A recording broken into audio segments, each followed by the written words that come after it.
आज हम इनइक्वालिटी और जेंडर के इश्यूज जो पाकिस्तान की इकॉनमी में हैं उनके हवाले से देखेंगे। तो सबसे पहले तो आपको पता होना चाहिए इनइक्वालिटी ये है अनइक्वल डिस्ट्रीब्यूशन ऑफ एनीथिंग। तो इनकम इनइक्वालिटी क्या है? ये एक इंडिकेटर है इकोनॉमिक वेलबीइंग का, जिसको हम इनकम और कंजम्पशन के एक्सपेंडिचर के साथ, तो इसको हम दो तरह से देखते हैं, एब्सलूट या रिलेटिव। तो एब्सलूट डिफरेंस या एब्सलूट इनइक्वालिटी क्या है? जब हम इनइक्वालिटी को मेजर करते हैं in terms of the absolute difference in income, यानी the rupee difference of the top 20 versus the bottom 20% of the population. यानी हम देखते हैं कि जो टॉप 20% ऑफ द पॉपुलेशन है उनके पास 10 अरब इनकम है, और जो बॉटम 20% है उनके पास 10 लाख है। तो टॉप में और बॉटम में आप देखें बहुत ज्यादा फर्क है, तो ये भी इनइक्वालिटी है। इसी तरह से अगर हम रिलेटिव टर्म्स में देखें तो उसको हम कैसे देखते हैं कि जो टॉप 20% है उनके पास टोटल इनकम का कितना शेयर है, और बॉटम 20% के पास टोटल इनकम का कितना शेयर है। फर्ज करें टोटल इनकम हमारी इकोनॉमी में 100 बिलियन है, तो टॉप 20 के पास आप कह लें 99 बिलियन है। टॉप 20% के पास 99% ऑफ द टोटल इनकम आप कह लें, share of the top 20% in the total income. और जो बॉटम 20% है उनके पास टोटल इनकम का 1% है। या टॉप 20 के पास टोटल इनकम का 80% है, यानी 80 बिलियन। और जो बॉटम 20% है उनके पास सिर्फ 20 बिलियन है। तो इसको डिस्टिंग्विश करना बहुत इंपॉर्टेंट है। तो हम ज्यादातर रिलेटिव डिस्ट्रीब्यूशन को पसंद करते हैं, उसको यूज करते हैं। और जो इकोनॉमिक ग्रोथ है वो इनइक्वालिटी के साथ बहुत ज्यादा लिंक्ड है, उसका बहुत गहरा ताल्लुक है इकोनॉमिक ग्रोथ के साथ, और खास तौर पे एब्सलूट इनइक्वालिटी। तो एब्सलूट या रिलेटिव इनइक्वालिटी को हम मेजर करते हैं लोरेंस कर्व से, जो कि शो करता है एक खास percent of the households at the bottom with relation to the their share in the total income. कि फर्ज करें हम कहते हैं कि जो टॉप 20% है उनके पास इतने परसेंट इनकम है, या बॉटम 20% के पास इतने परसेंट इनकम है। तो ये जो दरमियान वाली लाइन है इसको हम कहते हैं परफेक्ट इक्वालिटी लाइन, ये लाइन ऑफ परफेक्ट इक्वालिटी। तो इस साइड पे हम परसेंट ऑफ टोटल इनकम लेते हैं, हॉरिजेंटल एक्सिस पे परसेंट ऑफ हाउस होल्ड्स या पॉपुलेशन लेते हैं। तो फर्ज करें ये देखें 20% के पास, जो नीचे वाले 20% है उनके पास कितनी इनकम है? 20%। ये अगले 20% के पास कितनी इनकम है? वो भी 20। तो टोटल 40% है, 40% के पास 40%, 60 के पास 60%, 80 के पास 80%, और 100 के पास 100%। यानी अगर फर्ज करें 100 बिलियन एक मुल्क का जीडीपी है या इनकम है, तो जो नीचे वाले 20% हैं उनके पास 20 बिलियन है, अगले वाले 20 के पास 20 बिलियन है, उससे अगले के पास 20 बिलियन है, उससे अगले के पास 20 बिलियन है। तो ये परफेक्ट इक्वालिटी है, जो कि मुश्किल है कि आपको आपको नजर आए। तो लेकिन ये मेजरमेंट के लिए हम इसको परफेक्ट इक्वालिटी लाइन, और फिर ये जो कर्व आपको नजर आ रहा है ये एक्चुअल डिस्ट्रीब्यूशन को शो करता है। तो यहाँ पे आप देखें ये जो बॉटम 20% है इनके पास टोटल इनकम का तकरीबन 10% शेयर है। ये देखें 20% के पास 10%, यानी ये जो नीचे वाले हैं 20% लोग या 20 लोग, उनके पास 10 बिलियन 100 में से। अगले 40% को देखें तो उनके पास कितनी इनकम है? तकरीबन 20%। ये यहाँ 20 भी नहीं, 18%। उससे अगले 60% को देखें तो यहाँ पे इनके पास तकरीबन आप कह लें 35% वो इनकम है। 60% लोगों के पास टोटल इनकम का 35% है।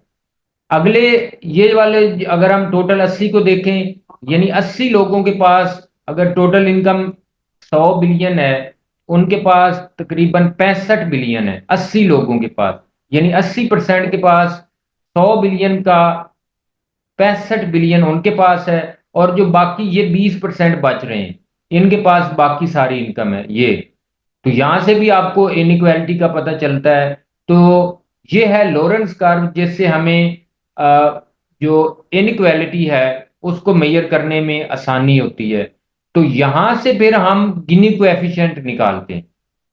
गिनी कोएफिशिएंट इधर से ही निकलता है, जो कि एरिया है between the line of perfect equality और द ऑब्जर्व्ड लॉरेंस कर्व। जो हमने वो नीचे कर्व देखा था, जो ऑब्जर्व्ड है, जो बेस करता है एक्चुअल डिस्ट्रीब्यूशन ऑफ इनकम पे। तो as percentage of the area between the line of perfect equality and the line of perfect inequality. तो ये अगर आप देखें इसको,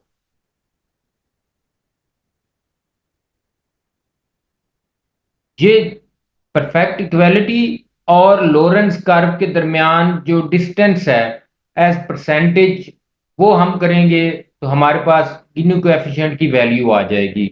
area between the line of perfect equality and the line of perfect inequality as the percent of the area. तो ये हमें क्या शो करता है? ये ratio of average income of the top 20% to the bottom 20%। और इसकी जो रेंज है वो 0 से लेकर 100 तक होती है। तो 0 का मतलब है परफेक्ट इक्वालिटी, आप यहां से देख सकते हैं। ये अगर ये तो हाइपोथेटिकल लाइन है, और अगर एक्चुअल लाइन भी इसी पे हो तो दोनों में जो डिफरेंस है वो 0 होगा। तो इसलिए इसकी वैल्यू 0 आएगी। और 100 कब होगी? जब ये यहाँ पे ये ये परफेक्ट इनइक्वालिटी है, यानी सारी की सारी इनकम जो है वो सिर्फ एक बंदे के पास है, बाकी सारों के पास सिफर है। ये आप देख सकते हैं यहाँ पे। तो ये गिनी कोएफिशिएंट जो है हमें डिस्ट्रीब्यूशन ऑफ इनकम को शो करता है, वो बताता है। तो ये हमारा, आप अगर देखें 1980 से लेकर 2022 तक हमारी जो इनकम है, pre tax national income top 10%। इसी तरह से ये जो रेड रेड लाइन है, ये जो टॉप 10% है उनके पास टोटल इनकम का कितना शेयर है। तो आप देख सकते हैं ऑलमोस्ट ये सेम रेशियो के साथ चला है, तकरीबन 44-43%। ये 1980 में था। यानी जो टॉप 10% है उनके पास टोटल इनकम का 40% था। यानी 10 लोगों के पास अगर टोटल इनकम 100 बिलियन है तो उनके पास 40 बिलियन थी। और जो बाकी 90 लोग हैं उनके पास 40 या 43 हैं, तो बाकी जो 90 लोग हैं उनके पास 57 या 56 बिलियन थी। तो ये उसी तरह से आप देख रहे हैं चल रहा है। इसी तरह से ये जो ब्लू लाइन है, pre tax national income bottom 50%। तो ये आप देखें, जो बॉटम 50% है उनके पास तकरीबन 10% ऑफ टोटल इनकम। और प्री टैक्स ये जो ये ग्रीन है, ये pre tax national income of the top 1%। ये जो टॉप 1% है और बॉटम 50%, उनकी ऑलमोस्ट सेम रेशियो के साथ आप देख रहे हैं हमारी 1980 से लेकर इस वक्त तक आ रही है इनकम। तो ये भी आपको काफी इनक्वालिटी, ये वेल्थ है। तो इनकम में और वेल्थ में आपको पता है वो फर्क है। इनकम तो है एक रेगुलर इनकम स्ट्रीम जो पैसे आ रहे हैं, और वेल्थ है कि आप जो इकट्ठे कर रहे हैं, आपकी वेल्थ में आप कुछ खर्च कर रहे हैं तो बाकी जो बच रहा है वो आपकी सेविंग है और वो आपकी वेल्थ है। आप कुछ ले लेते हैं तो वो आपकी वेल्थ बन जाती है। तो वो भी आप देखें, जो रेड कलर रेड लाइन है, ये टॉप 10% की वेल्थ को शो करता है। तो वो आप देख सकते हैं टोटल इनकम का, total wealth of the nation में उनका तकरीबन 60% शेयर है टॉप 10 का। और जो दरमियान वाली लाइन, बल्कि ये नीचे वाली लाइन, ये हमारी है net personal wealth of the bottom 50%। उनकी आप देखिए तो लेस देन 5% है टोटल इनकम, टोटल वेल्थ का। और ये ग्रीन लाइन आप देखें तो तकरीबन 25% है। और ये किन की वेल्थ है? ये टॉप 1% की है। तो 1% के पास आप देखें टोटल वेल्थ का तकरीबन 25% 1980 से लेकर 2022 तक रहा है ऑलमोस्ट। और जो बॉटम 50% है, उनके पास जो इनकम है वो भी, जो वेल्थ है वो भी काफी थोड़ी है। तो इससे भी आपको इनइक्वालिटी का आपको काफी आइडिया हो जाता है। तो ये गिनी कोएफिशिएंट की वैल्यूज हैं 1963 से लेकर 2012-13 तक। तो ये रेंज करते रही है 0.36 से 0.3 तक। तो ये कम हुआ है, इसका मतलब है इनइक्वालिटी कम हुई है। पहले ये आप देख रहे हैं बड़ी है 1984-85 तक, उसके बाद ये कम होना शुरू हो गया 1990 के बाद। तो यहाँ पे इनकी जो डिफरेंस है रूरल और अर्बन का, तो आपको यहाँ से भी पता चल रहा है जो रूरल एरियाज में गिनी कोएफिशिएंट की वैल्यूज हैं वो कम है, और अर्बन एरियाज में वो ज्यादा है। तो आपको इससे ये आइडिया होता है कि जो रूरल एरियाज में लोगों का जो लिविंग स्टैंडर्ड या उनकी जो इनकम्स होती हैं वो ऑलमोस्ट मिलती जुलती होती हैं, इसलिए कम है। जबकि शहरों में आपको एक ही गली में मुख्तलिफ इनकम और मुख्तलिफ वेल्थ के लोग आपको मिल जाएंगे, तो इसकी वैल्यू इसलिए ज्यादा है। इसी तरह से आप अगर करंट फिगर्स को भी देखें तो ये कम हो रही है पाकिस्तान में 2005, 2013, 2018। तो ये 0.3 तक तकरीबन रही है। तो रूरल और अर्बन में आप डिफरेंस देख सकते हैं, कहीं पे ये कभी कम हो रही है कभी बढ़ी है, लेकिन रूरल की जो गिनी कोएफिशिएंट की वैल्यू वो कम है और अर्बन की ज्यादा है। इसी तरह से आप अगर हम इंटरनेशनली देखें तो पाकिस्तान की जो रैंकिंग है वो आप देख सकते हैं पाकिस्तान कहाँ पे स्टैंड करता है। तो सबसे ज्यादा जो इनकम इनक्वालिटी है 2019 और 20 में वो साउथ अफ्रीका की थी। अब सबसे ज्यादा इनकम इनक्वालिटी वो तकरीबन 65%। तो पाकिस्तान की आप देखें यहाँ पे वही तकरीबन 30% के।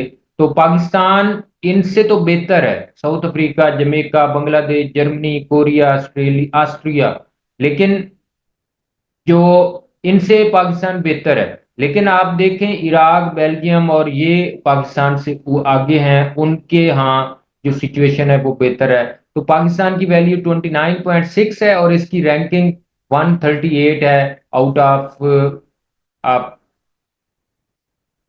तकरीबन 191 कंट्रीज में। तो ये इंटरनेशनल सिनेरियो है। तो मुख्तलिफ इनकम ग्रुप्स का शेयर आप देखें टोटल इनकम में, तो जो पाकिस्तान में 1963-64 में पोरेस्ट के पास 7.3 था, और जो रिचेस्ट यानी टॉप 20 है, बॉटम के पास 7.3% थी, टॉप के पास 44.4। और ये रूरल और अर्बन की डिस्ट्रीब्यूशन है वो ऑलमोस्ट सेम है। तो ये आप देख सकते हैं इनकी जो इनकम का शेयर है वो कम हुआ है, और इनकी शेयर जो टॉप वाले हैं उनकी शेयर, उनका इनकम का शेयर बड़ा है। तो इससे ये भी मालूम होता है कि जो अमीर हैं वो तेजी से अमीर हुए हैं, और जो गरीब हैं उनकी गुर्बत वो उस तरह से कम नहीं हुई जिस तरह से होनी चाहिए थी। तो ये क्यों होती है, ये इनक्वालिटी क्यों आती है?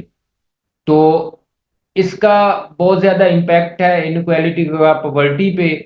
इनक्वालिटी अगर कम होगी तो पॉवर्टी भी कम हो सकती है, और अगर ये बढ़ेगी तो शायद पॉवर्टी भी बढ़ सकती है। तो इसका बहुत ज्यादा इम्पैक्ट है।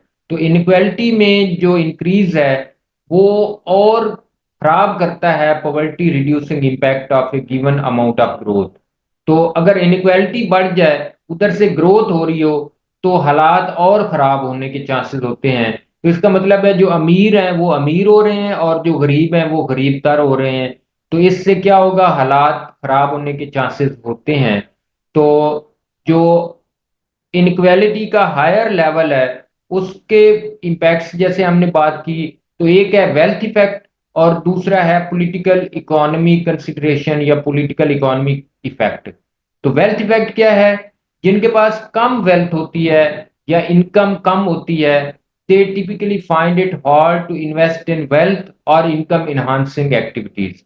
तो ये है इनइक्वालिटी का इम्पैक्ट वेल्थ के हवाले से, कि जिनके पास कम सरमाया होता है वो इनकम बढ़ाने वाली एक्टिविटीज में इन्वेस्ट ही नहीं कर सकते, और जिनके पास ज्यादा पैसा होता है तो वो इनकम जनरेटिंग एक्टिविटीज में इन्वेस्ट करते हैं, तो इनकम उनकी इनकम और बढ़ जाती है। तो इसी तरह से हाई लेवल ऑफ इनइक्वालिटी वो प्रेशर बढ़ाती है कि रीडिस्ट्रीब्यूशन की जाए, यानी टैक्स लगाया जाए। तो रीडिस्ट्रीब्यूशन से क्या होता है, it can also lower growth if done through distortionary mechanism. तो अगर डिस्टॉर्शनरी किसी को आप बचा देंगे, किसी के ऊपर टैक्स लगा देंगे, तो इससे हालात और खराब होंगे, ग्रोथ कम होगी, और इससे जो सिविल अनरेस्ट है वो भी बढ़ सकता है, जो कि कॉस्टली हो सकता है नेशन के लिए। तो इसके मुख्तलिफ रीजंस हैं, ड्राइवर्स हैं। एक है प्रॉक्सिमेट ड्राइवर्स। तो वो क्या है, अनइवननेस इन ग्रोथ।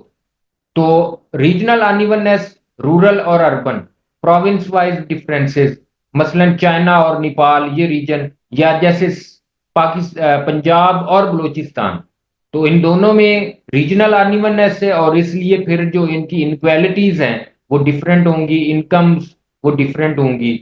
इसी तरह से अर्बन और रूरल एरियाज में डिफरेंस है, रीजन रीजनल डिफरेंस है, फिजिकल डिफरेंस है, तो इसलिए उनकी जो इनकम्स हैं वो भी डिफरेंट होंगी। सेक्टोरल अनइवननेस, तो इंडस्ट्रियल सेक्टर आप देखें और एग्रीकल्चर सेक्टर देखें, तो इसमें अनइवननेस है, इनके जो डायनामिक्स हैं, इनकी प्रोडक्शन कैपेसिटी, पोटेंशियल वो डिफरेंट है। तो जो इंडस्ट्री वाले हैं उनकी इनकम ज्यादा होंगी, जो एग्रीकल्चर में हैं उनकी इनकम कम होंगी। इसी तरह से हाउस होल्ड अनइवननेस भी होती है, लोगों के एसेट्स और उनकी एजुकेशन, उनका एक्सपीरियंस वो डिफरेंट होता है, तो फिर उनकी इनकम्स डिफरेंट होंगी, और इस वजह से जो इनइक्वालिटी है वो भी बढ़ या कम हो सकती है।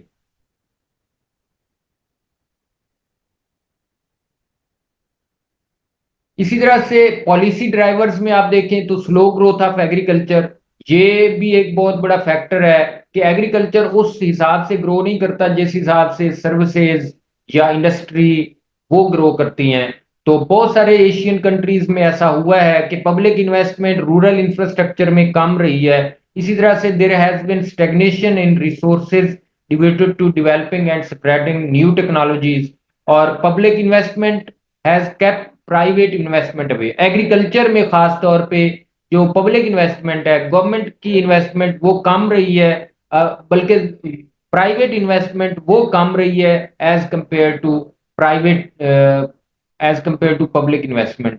जैसे इंडस्ट्री में प्राइवेट इन्वेस्टमेंट ज्यादा है और पब्लिक इन्वेस्टमेंट कम है, लेकिन एग्रीकल्चर में प्राइवेट कंपनीज की इन्वेस्टमेंट बहुत कम है।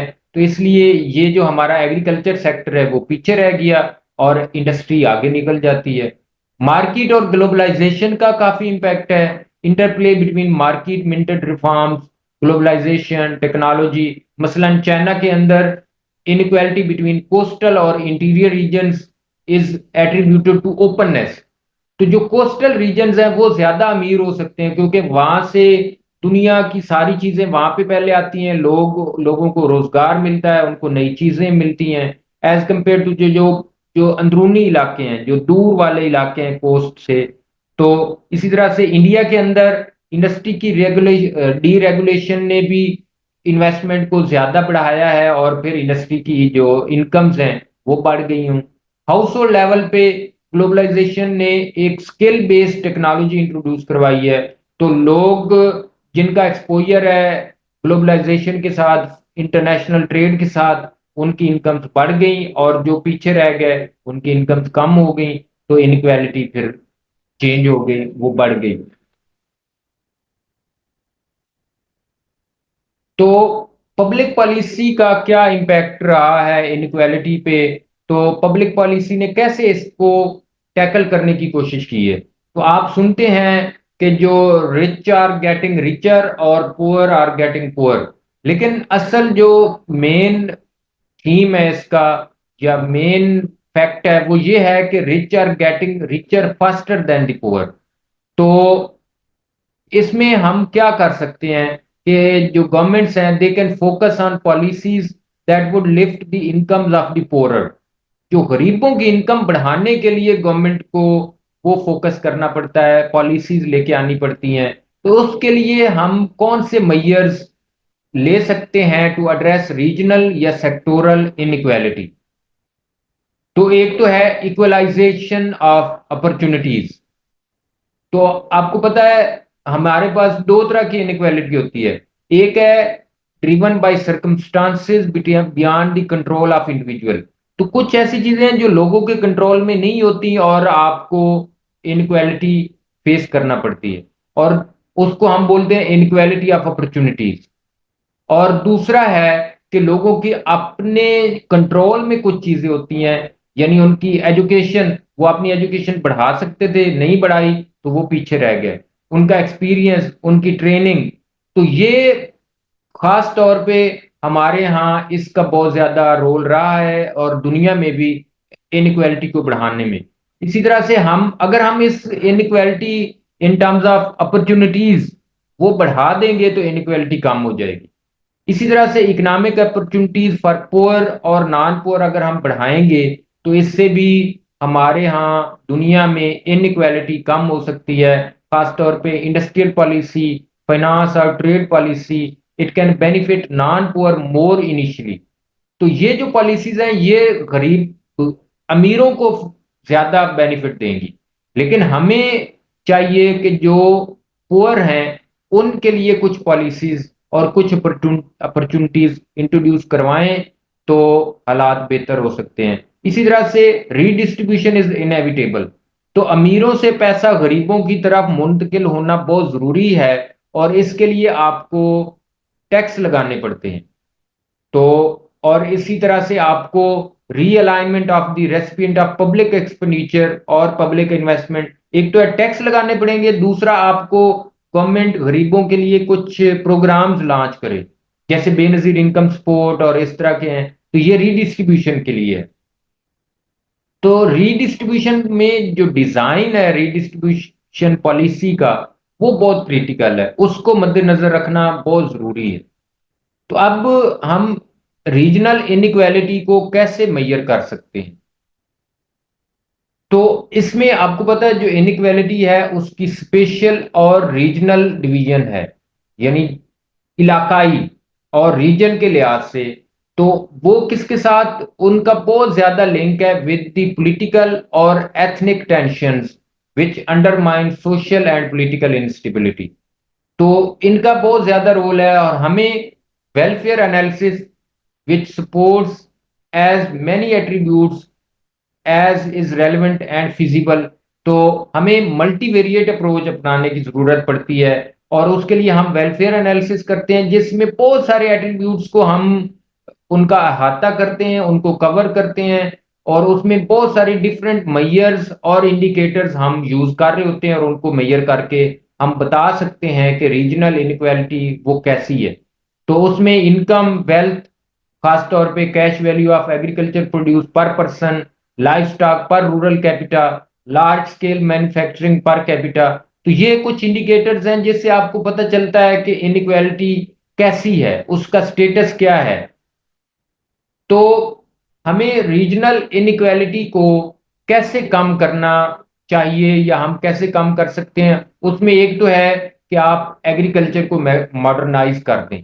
उसमें ट्रैक्टर्स पर 100 acres of crop area, fertiliser का यूज और irrigation, housing quality, housing sector, इसी तरह से ट्रांसपोर्ट, कम्युनिकेशन, मेटल रोड कितने हैं उनकी माइलेज, टेलीफोन्स पर 100%, 1000%, हेल्थ का number of hospitals beds, number of doctors, education का both stock and flow measures. तो स्टॉक का मतलब है कि नंबर ऑफ स्कूल्स या जो ऑलरेडी पढ़ चुके हैं, और जो पढ़ रहे हैं उनका लिटरेसी रेट कैसा है एट डिफरेंट लेवल्स, इनरोलमेंट कैसी है छोटे बच्चों की, प्राइमरी में, सेकेंडरी में। तो ये फ्लो मेजर्स हैं। Female to male literacy ratio, इससे भी आपको पता चलता है कि रीजनल इनइक्वालिटी कैसी है, इसको मेजर करना। इसी तरह से लेबर फोर्स की पार्टिसिपेशन, वो urban labour force to male female ratio, इससे भी आपको आइडिया हो जाता है कि इनइक्वालिटी किस सिचुएशन या किस स्टेज पे है। तो हमारे पास 1 मिनट से कम है, हम दोबारा इसको ज्वाइन करेंगे। ये मीटिंग खत्म हो जाएगी, दोबारा आपने प्लीज ज्वाइन करना है।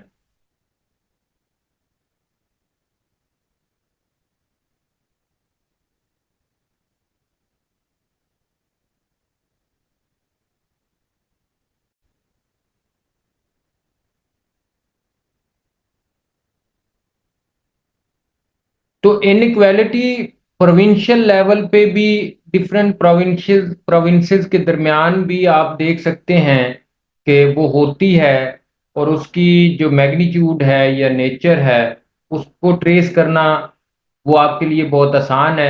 तो पाकिस्तान की जैसे हमने 1981 में ये 0.39 थी, 1998 में गिनी कोएफिशिएंट की वैल्यू 0.5 है, तो ये बढ़ गई है, ऊपर गया, जो इनक्वालिटी है वो बड़ी है।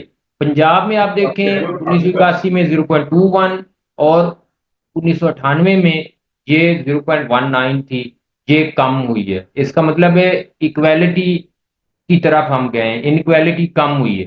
सिंध में देखें तो बड़ी है, 1981 की निस्बत ये 1998 में ज्यादा हुई है।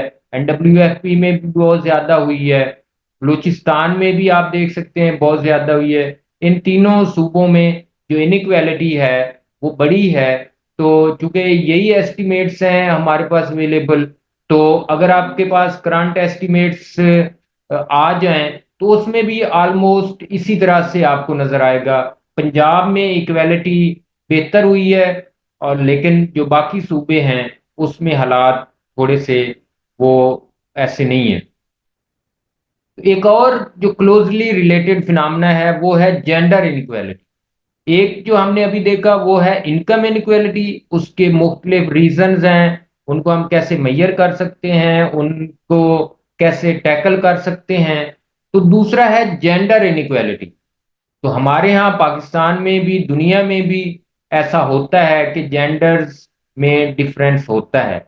एक तो नेचुरल डिफरेंस है सलाहियतों का, या फिजिक का, या मेहनत का। लेकिन कुछ पॉलिसीज की वजह से कुछ रीजन्स में, कुछ मुल्कों में जेंडर और जो डिफरेंट जेंडर्स हैं उनमें एक इनइक्वालिटी पाई जाती है। और उसकी वजह से क्या होता है कि अगर जेंडर इनइक्वालिटी होगी तो प्रोडक्टिविटी कम होगी, और इससे जो इकोनॉमिक ग्रोथ है वो कम होगी, it will slow economic growth.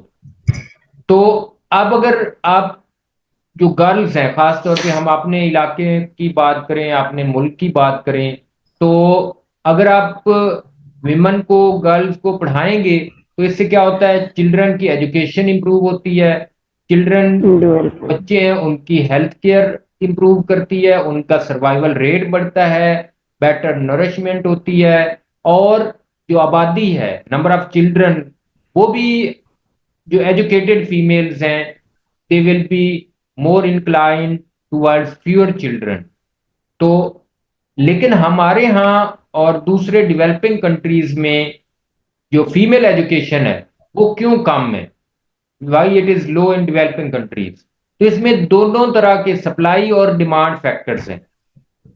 Supply factors में क्या हो सकता है कि नंबर ऑफ स्कूल्स कम है, टीचर कम है जिन्होंने एजुकेट करना है, इंफ्रास्ट्रक्चर जो स्कूल तक लेके जाने के लिए रोड नहीं है, ट्रांसपोर्ट नहीं है, सहूलतें नहीं है, तो इसलिए वो सप्लाई फैक्टर्स हैं। दूसरी तरफ डिमांड फैक्टर्स, जो हाउस होल्ड लेवल पे लोगों के अंदर खुद अर्ज, उनके पास सरमाया के वो फीसें दे सकें, तो उनकी डिमांड कम होगी। जैसे आपको पता है law of demand price, fees अगर ज्यादा होगी तो वो बच्चों को, बच्चियों को नहीं भेजेंगे, मुश्किल होगा, स्कूल दूर होगा तो वो नहीं भेजेंगे। तो एक तो ये दोनों तरह के प्रिवेलिंग कल्चर है, अर्ली मैरिजेस हैं, travelling long distance to school, helping hand in household. तो आपको पता है फीमेल्स को आमतौर पे घरेलू कामों में वो कहते हैं कि ये जी हमारी हेल्प कर रहे हैं तो इसलिए हम उनको नहीं भेज सकते। इसी तरह से शॉर्टेज ऑफ फीमेल टीचर्स, खास तौर पे रूरल एरियाज में, ये भी एक बहुत बड़ा मसला है कि जो फीमेल्स की एजुकेशन है वो कम रहती है। तो जेंडर इनइक्वालिटी के जो काजेज हैं वो बहुत ही मुश्किल हैं, कम्प्लेक्स हैं, और हम उनको लिंक कर सकते हैं on one hand to institutional और socio cultural norms operating in the labour market, और दूसरी तरफ हम intra household decision making के अंदर भी इसका बहुत ज्यादा रोल है, कि घरों के अंदर भी लोगों की ये सोच होती है कि फीमेल्स को साइड पे रखना है, उनको डिसीजन मेकिंग में शामिल करना है नहीं करना। तो जब फीमेल्स देखती हैं कि हमारा तो कोई से नहीं है, तो उनके अंदर खुद भी अर्ज टू एडवांस या अर्ज टू गेट एजुकेशन वो कम हो जाती है। तो इसलिए उनकी वो फिर जेंडर इनइक्वालिटी बढ़ाते रहते हैं। इंस्टीट्यूशनल फैक्टर्स जो लेबर मार्केट के अंदर इम्परफेक्शन क्रिएट करते हैं वो है जॉब सेग्रीगेशन। फीमेल्स के लिए और तरह की जॉब्स हैं, मेल के लिए और तरह की जॉब्स हैं। फीमेल को और तरह की पे मिलती है, मेल को और तरह की, काम सेम है, पे फॉर इक्वल वर्क, अनइक्वल पे फॉर इक्वल वर्क। इसी तरह से ट्रेनिंग ऑफ फीमेल्स जो हैं वो कम होती है, या जो support services to working mothers है वो भी कम है। इसी तरह से lack of access to financial services, मसलन कर्जा, क्रेडिट, वो फीमेल्स को नहीं मिलता। लैंड इंफॉर्मेशन या टेक्नोलॉजी की एक्सेस वो नहीं है, तो इस वजह से वो पीछे रह जाती हैं। कस्टम्स या सोसाइटल नॉर्म्स वो हमारा वो हमारी जो फीमेल है, विमेन है, उसकी इक्वेलिटी को लिमिट करती हैं। तो बहुत सारी आपको पता है Islamic societies, Turkey, Indonesia, Nigeria, वहां पे इनइक्वालिटी कम है फॉर जेंडर। इसी तरह से मैक्रो इकोनॉमिक कंडीशंस वो भी इनइक्वालिटी को खास तौर पे अनएम्प्लॉयमेंट के हवाले से वो भी प्रमोट करती हैं इन टर्म्स ऑफ जेंडर। तो अगर मैक्रो इकोनॉमिक सिचुएशन बुरी होगी तो वो फीमेल के लिए सबसे पहले वो फीमेल्स को निकालेंगे, तो मेल्स का। इसी तरह से अगर महंगाई होती है तो इससे भी जो फीमेल्स हैं हमारी डेवलपिंग कंट्रीज में उनके ऊपर ज्यादा बर्डन आता है। मेल्स वो तो किसी से कर्जा ले लेंगे, वो कहीं काम कर लेंगे, लेकिन जो घरेलू खवातीन है वो बेचारी फिर high high rate of inflation से उनका फाइट करना, उसका सामना करना बहुत मुश्किल हो जाता है। तो ओवर वैल्यूड करेंसी मैंने आपको जैसे बताया is also unfavourable for women. तो इससे क्या होता है, ओवर वैल्यूड करेंसी होगी तो हमारी जो इंपोर्ट्स हैं वो बढ़ेंगी और एक्सपोर्ट्स कम होंगी। तो जहाँ पे विमेन काम करती हैं एक्सपोर्ट वाली कमोडिटीज में, तो उनकी एक्सपोर्ट कम हो जाएगी, तो उनकी अर्निंग्स कम हो जाएंगी। तो हम जेंडर इनइक्वालिटी को एक कंपोजिट इंडेक्स के थ्रू मेजर कर सकते हैं। उसमें क्या क्या है, literacy rate, school participation rate, life expectancy और लेबर फोर्स पार्टिसिपेशन रेट। इन चार चीजों को मिला के हम एक इंडेक्स बना के इससे हमें पता चल सकता है कि इनइक्वालिटी अमंग जेंडर्स वो बढ़ी है या कम हुई है। तो ये आप देख सकते हैं जेंडर के इनइक्वालिटी के इंडेक्स पाकिस्तान में। तो आप देखें 1969-70 में लाइफ एक्सपेक्टेंसी अगर ये 100% है, तो लिटरेसी 100, तब उस वक्त लाइफ एक्सपेक्टेंसी 100 ईयर्स आप कह सकते हैं। तो literacy rate 146.48, school participation 144.26, labour force participation 185। तो ये जो हमारा कंपोजिट इंडेक्स है वो 144 बनता है। इसी तरह से 1979-80 में ये कम हुआ और थोड़ा सा कम हुआ, 94-95 में और कम हो गया। तो लिटरेसी रेट भी आप देख रहे हैं वो कम होता जा रहा है। स्कूल पार्टिसिपेशन रेट भी कम हुआ है और लेबर फोर्स पार्टिसिपेशन रेट भी थोड़ा सा कम हो कि स्टेगनेंट है। और तो कंपोजिट इंडेक्स आपके सामने वो भी कम हुआ है। तो ये है इनइक्वालिटी का इंडेक्स पाकिस्तान में। अब आप अगर देखें percentage gender inequality in in the labour force, तो यहां से आपको ये करंट फिगर्स हैं। तो आप देख सकते हैं पाकिस्तान की अगर फर्ज करें टोटल पॉपुलेशन 100% हो, तो उसमें मेल 50% है, फीमेल 49% है। तो टोटल सिविलियन लेबर फोर्स हमारी 44.9% है। बाकी जो बच्चे हैं या वो जो काम नहीं करते, तो 44 में 34% मेल हैं और 10% फीमेल।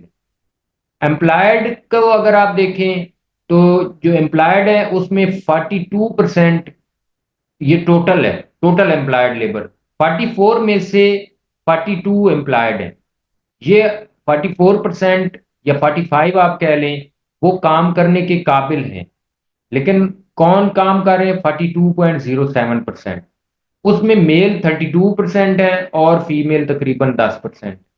और अनएम्प्लॉयड आप देखें तो मेल 1.8% और 0.94% ये अनएम्प्लॉयमेंट रेट है।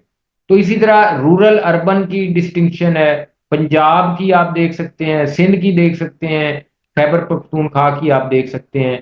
तो ये भी इनइक्वालिटी आपको नजर आ सकती है इन टर्म्स ऑफ जेंडर इनइक्वालिटी।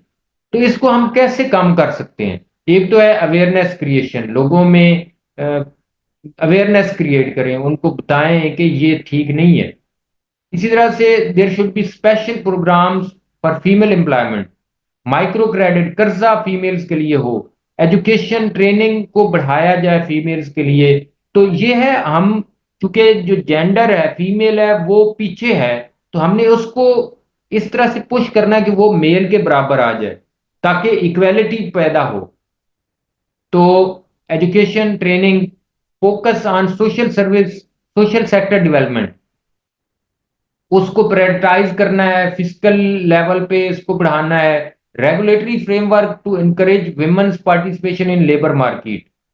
तो आप देखते हैं लेबर मार्केट में बहुत सारी मार्केट्स हैं जहां पे फीमेल की पार्टिसिपेशन बिल्कुल ही नहीं है।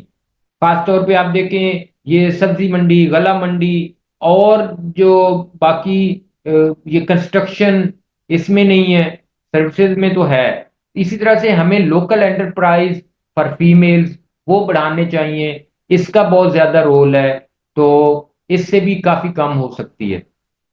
तो अगर हम अब ये दो चीजें हमने देख ली, इनइक्वालिटी जेंडर की, इनकम की, तो इन दोनों के साथ, ये दोनों जो चीजें हैं इनका डेवलपमेंट के साथ बहुत ज्यादा लेना देना है। तो डेवलपमेंट को हम कैसे देखते हैं?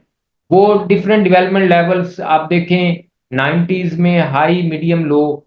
तो high level of development Punjab में 35%, मीडियम में 40% और लो में 25%। सिंध में देखें तो 42% जो पॉपुलेशन है वो हाई डेवलपमेंट लेवल के अंदर आती थी 90s में, 21 मीडियम में और 37 लो में। एनडब्ल्यूएफपी में देखें 12% हाई डेवलपमेंट लेवल के अंदर पॉपुलेशन थी, 39 मीडियम में और लो में 49%। बलूचिस्तान में आप देखें हाई में 11% और बाकी ऑलमोस्ट लो के अंदर। तो ये इसी तरह से 80s में देखें तो हालात इससे थोड़े नीचे थे। तो 80s से 90s की तरफ हम गए हैं, तो कुछ डेवलपमेंट लेवल्स में चेंजेस आई हैं जो कि एविडेंट है। तो डेवलपमेंट को हम ह्यूमन डेवलपमेंट इंडेक्स से कैलकुलेट करते हैं। ये एक यूनाइटेड नेशन डेवलपमेंट प्रोग्राम का हर कुछ सालों के बाद वो HDI इंडेक्स देते हैं जो कि कंपोजिट इंडेक्स है। और उसमें तीन चीजें शामिल होती हैं वो किसी भी कंट्री की। उसमें है health, long and healthy life, knowledge education और स्टैंडर्ड ऑफ लिविंग।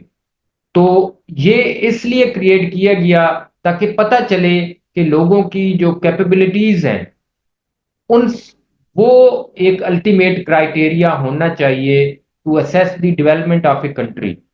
ना कि सिर्फ इकोनॉमिक ग्रोथ से आप कहें कि डेवलपमेंट हो रही है, तो ऐसा मुमकिन नहीं है। आपको लोगों के लिविंग स्टैंडर्ड को, उनकी हेल्थ को, उनकी एजुकेशन को वो देखेंगे तो पता चलेगा कि इकोनॉमिक ग्रोथ का कोई इम्पैक्ट हुआ है या नहीं हुआ। तो ये एक एक टेक्निकल फिगर है, मैथमेटिकल आप कह लें। मैथमेटिकली ये एक अरिथमेटिक मीन है तीन इंडेक्सेस का। एक है life expectancy at birth, adult literacy rate plus gross primary secondary and tertiary enrolment ratios, और तीसरा है gross domestic product per capita in terms of PPP। तो हमारे यहाँ जो 2023-24 की रिपोर्ट है UNDP, हमारा जो HDI है वो 0.54 था और हमारी रैंकिंग थी 164वीं दुनिया में। जबकि 2021-22 में इसकी वैल्यू थी 0.544 ऑलमोस्ट सेम है, लेकिन हमारी जो रैंक थी वो 161वीं थी आउट ऑफ 191 कंट्रीज। तो ये हमारी ह्यूमन डेवलपमेंट इंडेक्स की सिचुएशन है। तो ये पुराने दौर के अगर हम देखें 1998 में और 2005 में, तो 2005 में आप देखें 1998 की निस्बत कुछ बेहतरी आई है। तो ये चेंज आप देख सकते हैं, तकरीबन 2 से 3% की चेंज आती रही है हर 1998 से 2005 के दरमियान। तो ये हम आप देखें 2018 की ये ह्यूमन डेवलपमेंट इंडेक्स की रिपोर्ट है दुनिया की, खास तौर पे जो रीजनल कंट्रीज हैं, रीजनल इनइक्वालिटी का भी यहाँ से आपको पता चलता है। तो वर्ल्ड का जो ह्यूमन डेवलपमेंट इंडेक्स है वो 0.72, और ये जो तीन चीजें हैं उसको बेस बना के ये कैलकुलेट किया गया। तो साउथ एशिया का 0.63 कम है, वर्ल्ड का 0.72 है, साउथ एशिया का 0.63 है। तो श्रीलंका आप देखें 0.7, चाइना 0.75। तो साउथ एशिया में श्रीलंका सबसे आगे है, चाइना उसके बाद इंडिया, उसके बाद बांग्लादेश, और पाकिस्तान 2018 में 0.56 था। तो लाइफ एक्सपेक्टेंसी एट बर्थ दुनिया में 72 ईयर्स है, साउथ एशिया में 69 है, और पाकिस्तान में 66 है। एक्सपेक्टेड ईयर्स ऑफ स्कूलिंग दुनिया में 12.7 ईयर है, इसका मतलब है एक बंदा 12.5 साल पढ़ता है। साउथ एशिया में तकरीबन 12, श्रीलंका में आप देखें तकरीबन 14 साल एक बंदा ऑन एन एवरेज पढ़ता रहता है। और हमारे यहाँ आप देखें ऑन एन एवरेज हमारी आबादी की जो एजुकेशन है वो मिडल के अराउंड है। और ये gross national per capita income, तो हमारी आप देखें 5,311 रुपीज है, डॉलर्स है पर पर्सन। ये 2018 की फिगर्स हैं।